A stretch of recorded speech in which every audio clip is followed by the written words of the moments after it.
Ang pag-ibig ay nasa himpapawid, at hindi mapigilan ng mga tagahanga ang pag-uusap tungkol sa pinakamatamis na sandali mula sa GMA Gala 2025.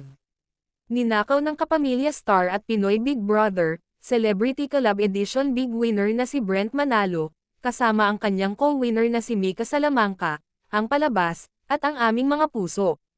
Sa limitadong oras lamang ng paghahanda, nagawa pa rin ni Brent na iangat ang ulo sa isang nakamamanghang Gucci outfit, na pinalipad mula sa Milan. Isipin ito, mga fitting na ginawa sa hating gabi, huling minutong pag-istilo, ngunit ang panghuling hitsura ay ganap na perpekto.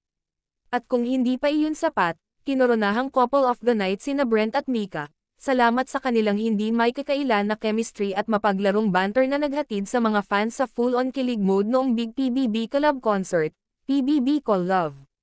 Sa isang panayam sa panahon ng paglulunsad ng Maya Black Credit Card, ibinahagi ni Brent ang behind-the-scenes hustle, pinasasalamatan ang kanyang kahangahangang koponan sa ginawang lahat ng ito.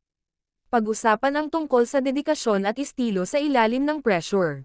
Kaya, ito ba ay isang nakaistilong gabi lamang, o nasasaksihan ba natin ang pagsisimula ng isang bagay na tunay na mahiwaga? Ipaalam sa amin ang iyong mga saloobin sa mga komento, at huwag kalimutang mag-like at mag-subscribe para sa higit pang mga update ng celebrity.